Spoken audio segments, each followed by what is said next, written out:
प्रिय दर्शकों, राधे राधे, जय श्री कृष्ण। मैं आपका ज्योतिष सलाहकार सुदर्शनाचार्य संदीप त्रिपाठी आपके अपने YouTube चैनल एस्ट्रो राधे गुरु में आप सबका हार्दिक स्वागत एवं अभिनंदन करता हूं। दर्शकों, आज हम कृतिका नक्षत्र, वृष राशि और वृष लग्न में जन्म लेने वाले जातकों के विषय में विस्तार से चर्चा करेंगे।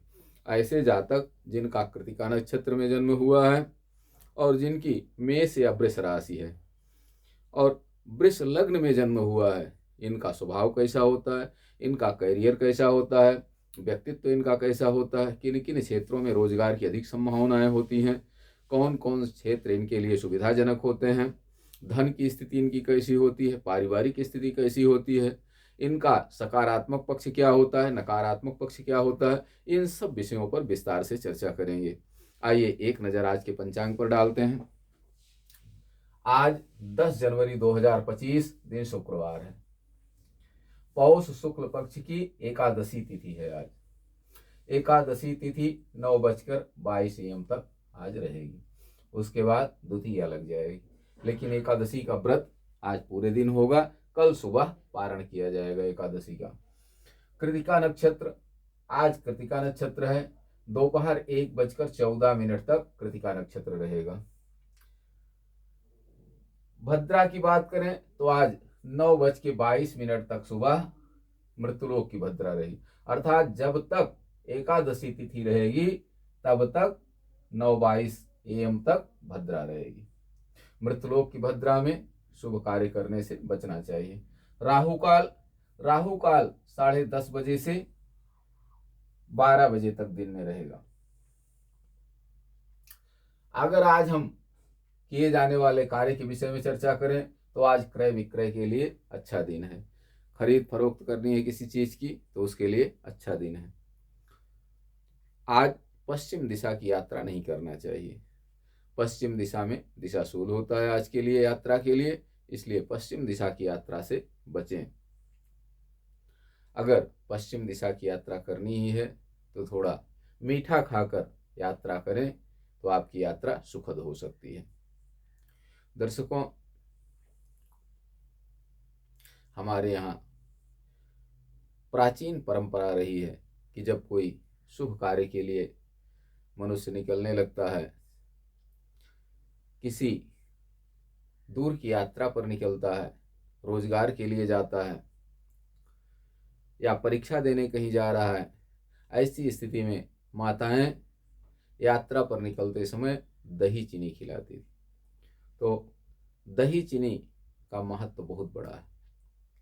दही चीनी खा करके आप निकलें आज तो बहुत संभावना है कि आप जिस कार्य के लिए निकल रहे हैं वो मंगलमय होगा। प्रसन्नचित पूर्वक आप घर वापस लौट के आएंगे। दर्शकों, हम कृतिका नक्षत्र की आज बात करेंगे। कृतिका नक्षत्र, कृति माने करना, कृतिका कार्य करने वाला। कृतिका माँ पार्वती का भी एक नाम है। कृतिका नक्षत्र के स्वामी सूर्यदेव हैं और कृतिका नक्षत्र के अगर प्रथम चरण में जन्म हुआ है तो आपकी मेष राशि है, और द्वितीय, तृतीय, चतुर्थ चरण में से किसी चरण का जन्म है तो वृष राशि होगी। कृतिका नक्षत्र के प्रथम चरण में अगर जन्म हुआ है, मेष राशि में 9 चरण, अंतिम चरण आज कृतिका का प्रथम चरण होता है, और वृष राशि में उसके बाद 3 चरण वृष राशि में चले जाएंगे। कौन कौन? वृष राशि के आ ई उ ए, आ ई उ ए, ये 3 अक्षर वृष राशि में आएंगे। तो अगर आपका कृतिका के प्रथम चरण में जन्म हुआ है, आपका आ अक्षर से पहला नाम शुरू होता है तो आपकी मेष राशि होगी, और अगर ई उ ए इन अक्षरों से आपका नाम प्रारंभ होता है या आपकी वृष राशि है तो ई उ ए अक्षर में से किसी अक्षर से हो सकता है। वृष राशि के स्वामी शुक्र होते हैं तो आपके राशि शुक्र होंगे। दर्शकों, कृतिका के प्रथम चरण में जिसका जन्म होता है, ऐसे जातकों के मेष राशि होती है, मेष के स्वामी मंगल होते हैं। तो ऐसे जातक पर जिनका कृतिका के प्रथम चरण का जन्म है, इनके जीवन पर सूर्य और मंगल का प्रभाव पूरे जीवन रहता है। आप जानते हैं कि सूर्य भगवान ऊर्जा देने वाले हैं, ताकत देने वाले हैं, फोर्स देने वाले हैं, मान प्रतिष्ठा देने वाले हैं, राजकीय सेवा प्रदान करने वाले हैं, पिता से सम्मान दिलाने वाले हैं, पिता से सेवा करवाने वाले हैं, पिता की प्रतिष्ठा प्रदर्शित करते हैं। सूर्य अगर आपकी कुंडली में अच्छे हैं तो निश्चित रूप से स्वतः आपकी मान प्रतिष्ठा बढ़ेगी, आप अच्छे काम करेंगे, आपका और अपने परिवार का नाम रोशन होगा। और यहीं पर अगर सूर्य खराब हैं, सूर्य नीच राशि में है, तुला में है, सूर्य 6, 8, 12 भाव में बैठे हैं, शत्रु राशि में बैठे हैं, शत्रु के साथ बैठे हुए हैं, तो मान प्रतिष्ठा आपकी धूमिल होगी, कलंक लगेगा आपको। सूर्य कमजोर हैं तो राजकीय सेवा के लिए लाख प्रयास करिए, लेकिन निराशा हाथ लगती है, पिता से सहयोग नहीं मिल पाता है, धन संपदा की स्थिति मजबूत नहीं होती, शरीर में हमेशा निराशा रहती है, उदासी का भाव चेहरे पर दिखाई देता है। दर्शकों, अगर कृतिका के प्रथम चरण का जन्म है, मंगल और सूर्य कुंडली में आपके बलवान हैं, राशिश मंगल और सूर्यदेव बलवान हैं, तो फिर आप कहीं भी खड़े हो जाइए, आपके पीछे लाइन लग जाएगी। आपकी सुनने वाले बहुत लोग होंगे, आपको सुनने वाले बहुत लोग होंगे और आपको फॉलो करने वाले बहुत लोग होंगे। आप जहां भी कदम रखेंगे वहां सफलता चरण चूमेगी आपकी। जरूरत है सूर्य और मंगल के स्ट्रांग होने की।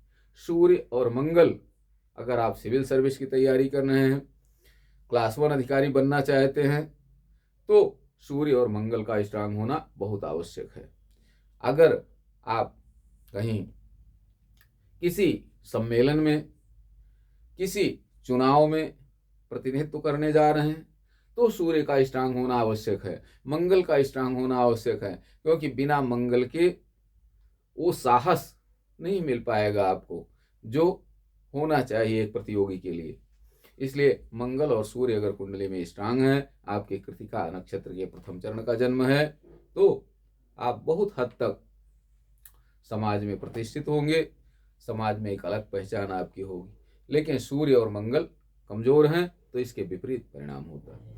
यहीं पर अगर कृतिका नक्षत्र के दूसरे, तीसरे और चौथे चरण में जन्म हुआ है, तो आपकी राशि वृष होगी और वृष राशि के स्वामी शुक्र होते हैं, तो आपके जीवन पर सूर्य और शुक्र का प्रभाव पूरे जीवन रहेगा। आप जानते हैं कि शुक्र भौतिकवादी ग्रह हैं, शुक्र भौतिकता के ग्रह हैं, शुक्र सुख भोग के ग्रह हैं, शुक्र भोगी ग्रह हैं, शुक्र मदमस्त रहने वाले ग्रह हैं। शुक्र अगर आपकी कुंडली में अच्छे हैं तो आप रोमांटिक होंगे, चाहे वह महिला हो चाहे पुरुष हो। अगर पुरुष हैं तो महिलाओं के प्रति आकर्षण अधिक होगा। शुक्र अगर अच्छे हैं तो कला के क्षेत्र में रुचि होगी, संगीत में रुचि होगी, सिनेमा में रुचि होगी। और वास्तव में अगर शुक्र और सूर्य दोनों अच्छे हैं तो फिर आप एक अभिनेता, कुशल अभिनेता हो सकते हैं, एक आप कुशल अभिनेत्री हो सकती हैं। शुक्र अगर बलवान है तो आपका मकान दर्शनीय होगा, समय पर मकान बनेगा और दर्शनीय होगा, लोग उसकी तारीफ करेंगे। आपका रहन सहन राजसी होगा, वैभवशाली होंगे आप, धन संपदा से परिपूर्ण होंगे। कब? जब आपका कृतिका के द्वितीय, तृतीय या चतुर्थ चरण में जन्म हो, तब आपकी वृष राशि होगी और उस समय आप के जीवन में हर प्रकार का आमोद प्रमोद होगा, मंगल होगा और जीवन का आप एंजॉय करेंगे, जीवन जीने की कला आपके अंदर होगी। दर्शकों, कृतिका नक्षत्र के स्वामी कार्तिकेय भगवान हैं। कार्तिकेय भगवान तेज और ज्ञान के देवता हैं। जिनका कृतिका नक्षत्र में जन्म होता है, ऐसे जातक तेजवान होते हैं, ज्ञानवान होते हैं और बुद्धिमान होते हैं। ये साहसी होते हैं, निडर होते हैं, साथ साथ दयालु भी होते हैं, धार्मिक प्रवृत्ति के होते हैं। अगर हम इनके विद्यार्थी जीवन की बात करें तो ऐसे जातक कला से संबंधित क्षेत्रों में, औषधि के क्षेत्र में या फिर सिनेमा के क्षेत्र में, अभिनय के क्षेत्र में, नाट्य कला के क्षेत्र में बहुत अच्छा परफॉर्मेंस करते हैं। अग्नि से संबंधित रोजगार में ये बहुत सफल होते हैं। कृतिका के अगर प्रथम चरण का जन्म है तो ऐसे लोग विस्फोटक पदार्थों से संबंध रखते हैं। ऐसे लोग सेना में विस्फोटक विभाग में एक उच्च पदाधिकारी हो सकते हैं। उग्र स्वभाव के कभी कभी हो सकते हैं, क्योंकि मंगल के कारण क्रोधी स्वभाव हो सकता है। विशेषकर अगर मंगल कुंडली में खराब है तो ऐसी स्थिति में आप उग्रवादी विचारधारा के हो सकते हैं। आप डरपोक हो सकते हैं। धन, आया हुआ धन जा सकता है आपका। किसी मुकदमा, झगड़ा, लड़ाई आदि में फंस सकते हैं। अगर मंगल कमजोर हैं तो, सूर्य भी अगर कमजोर है कुंडली में तो ऐसी स्थिति में आप जेल भी जा सकते हैं और अपमानित हो सकते हैं। इसलिए अपनी कुंडली का अवलोकन करें और देखें कि आपकी कुंडली में सूर्य, मंगल, शुक्र इनकी क्या स्थिति है। अगर इन ग्रहों की स्थिति बेहतर है तो फिर आपको चिंता करने की आवश्यकता नहीं है। और अगर सूर्य, मंगल और शुक्र की स्थिति कमजोर है तो इनके स्ट्रांग करने की कोशिश करें। इनसे होने वाले नुकसान, इनकी कमजोरी के कारण होने वाले नुकसान या कार्य न होने के कारण जो परेशानियां आ रही हैं उनके निवारण का उपाय करें। अगर शुक्र कुंडली में कमजोर हैं तो गूलर की लकड़ी हवन सामग्री में मिलाकर या घी में डुबो करके उससे ओम सुम शुक्राय स्वाहा मंत्र से हवन करें। 108 बार प्रत्येक शुक्रवार को करें। आपकी धन धान्य की व्यवस्था अच्छी होगी, रुके हुए काम पूर्ण होंगे, जो लोगों का सहयोग नहीं मिल रहा है वो भी मिलना प्रारंभ हो जाएगा, और कला आदि के क्षेत्र में यदि आप प्रयास कर रहे हैं तो उसमें भी सफल होंगे। आवश्यकता है कि शुक्र के स्ट्रांग होने की। शुक्र अगर कमजोर हैं तो मधुमेह के रोगी आप हो सकते हैं। अगर शुक्र कुंडली में पाप पीड़ित हैं, 6, 8, 12 भाव में बैठे हुए हैं, नीच ग्रह की राशि में हैं और शुभ ग्रहों की युति और दृष्टि नहीं है तो निश्चित मानिए कि आप शुगर के पेशेंट हो सकते हैं। आप आनुवंशिक रोगी हो सकते हैं। आप शुक्र से संबंधित रोग से ग्रसित हो सकते हैं। दाम्पत्य जीवन आपका खराब हो सकता है। आपसी प्रेम में तनाव हो सकता है। और अगर शुक्र की पोजीशन कुंडली में अच्छी है तो दाम्पत्य जीवन सुखमय होगा, संतान सुखी होंगी और धन धान्य की उत्तम व्यवस्था होगी। अगर राजनीति के क्षेत्र में आप जाना चाहते हैं और वृष राशि वालों का कृतिका के द्वितीय, तृतीय, चतुर्थ चरण का जन्म है तो निश्चित मानिए कि ऐसे लोग राजनीति में भी झंडा गाड़ते हैं। सूर्य और शुक्र मजबूत हो कुंडली में और कृतिका के द्वितीय, तृतीय या चतुर्थ चरण का जन्म हो तो ऐसे लोग राजनीति में बहुत हद तक सफल होते हैं। सौंदर्य प्रसाधन के क्षेत्र में ये कुशल व्यापारी हो सकते हैं, अंतरराष्ट्रीय व्यापारी हो सकते हैं। दर्शकों, शुक्र यदि कुंडली में अच्छे हों, वृष राशि का जन्म हो, शुक्र कुंडली में अच्छे हों तो ऐसे लोग ऐतिहासिक काम करते हैं। ऐसे लोग धीर गंभीर होते हैं, हमेशा चेहरे पर मुस्कान होती है, शरीर से स्वस्थ होते हैं और इनके बहुत फॉलोअर होते हैं। अगर हम वर्तमान देखें, वृष राशि पर वर्तमान में क्या स्थिति है। वृष राशि वालों के लिए बुध और शनि योग कारक होते हैं। सूर्य भी वृष राशि वालों के लिए अनुकूल होते हैं। वृष राशि वालों के लिए मंगल मार्केश होते हैं। बृहस्पति वृष राशि वालों के लिए अच्छे नहीं होते, पाप फलप्रद होते हैं। बृहस्पति अष्टमेश और एकादशेश होने के कारण वृष राशि वालों के लिए सुखद नहीं होते हैं। और वृष राशि के स्वामी शुक्र है।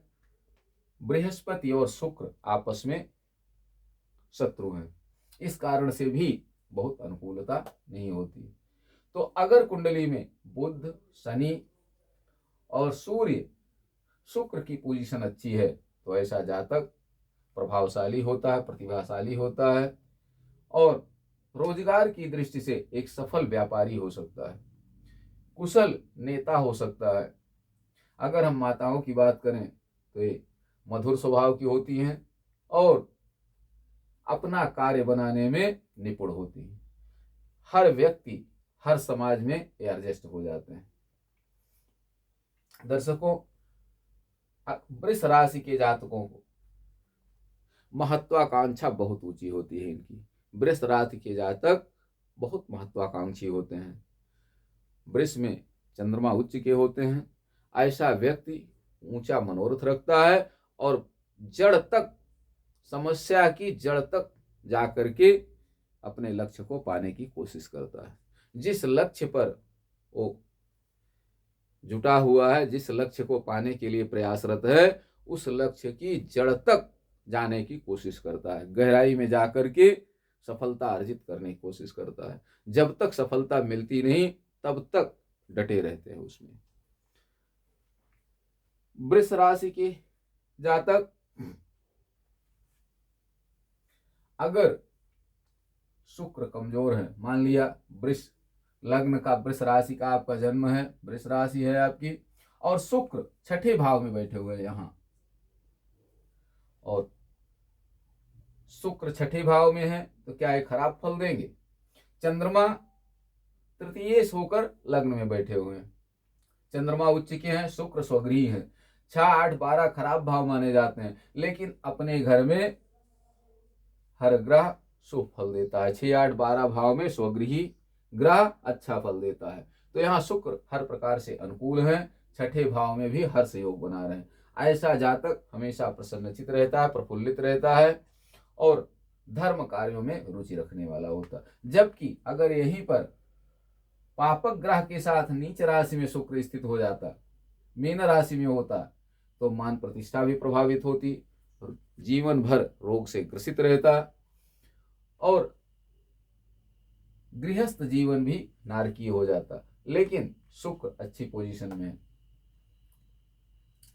अगर हम आज का गोचर देखें तो चंद्रमा लग्न में बैठे हुए हैं, मंगल तृतीय भाव में यहां बैठे हुए हैं कर्क राशि में, केतु पंचम भाव में, बुध और सूर्य अष्टम भाव में बैठे हुए, शनि और शुक्र दसम भाव में और मीन राशि में एकादश भाव में राहु बैठे हुए। ये आज का गोचर है, आज की ग्रह स्थिति है, कुंडली में ग्रहों की स्थिति आज की है। अब यहां देखिए, भाग्येश शनि केंद्र में बैठे हुए हैं मित्र शुक्र के साथ अपनी मूल त्रिकोण राशि में। इसका मतलब है कि ऐसा जातक निश्चित रूप से भाग्यशाली होगा, इसमें कोई दो राय नहीं। अगर हम चंद्रमा को देखें तो चंद्रमा लग्न में बैठे हैं तृतीयेश होकर, पराक्रमेश होकर लग्न में केंद्र में बैठे हुए हैं, तो निश्चित रूप से जातक पराक्रम करने वाला होगा, भाई बहन से सुखी होगा और उच्च मनोरथी, उच्च महत्वाकांक्षा रखने वाला होगा और बहुत हद तक अपने लक्ष्य में सफल होगा। गुरु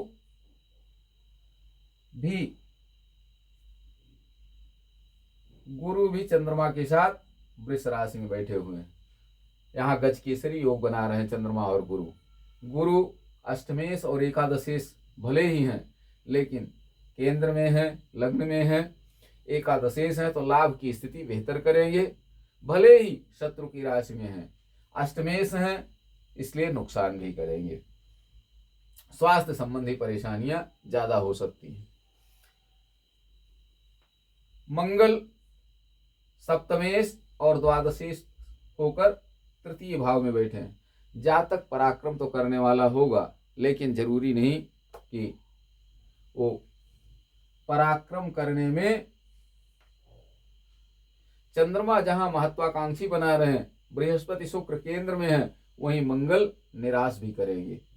इसलिए हनुमान जी की आराधना करनी चाहिए, ऐसे लोगों को भगवान शंकर की आराधना करनी चाहिए, मंगल का उपाय जरूर करना चाहिए। अगर हम आज के गोचर पर देखें, क्योंकि मंगल मार्केश है, द्वादशेश और सप्तमेश होकर तृतीय भाव में नीच राशि में बैठे हुए हैं।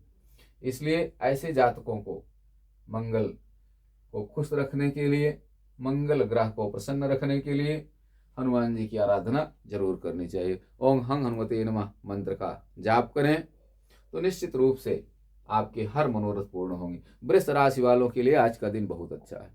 शुक्रवार शुभ दिन माना जाता है वृष राशि वालों के लिए, इसलिए आज का दिन बहुत अच्छा है। यदि कोई योजना बना रहे हैं, कोई कार्य अच्छा करना चाह रहे हैं तो आज जरूर शुरू कर दें।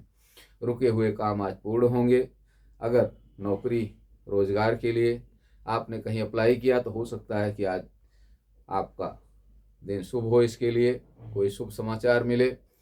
रिश्तेदारों से, संबंधियों से प्रेम संबंध प्रगाढ़ होंगे और घर में किसी के पुत्र जन्म का उत्सव हो सकता है। ये सब चीजें आज वृष राशि वालों के लिए हो सकती हैं। क्रय विक्रय से लाभ हो सकता है आपको। दर्शकों, आज यहीं तक। अगले दिन के पंचांग के साथ, एक नए विषय के साथ हम आपके साथ फिर उपस्थित होंगे। तब तक के लिए आप सबको राधे राधे, जय श्री कृष्ण।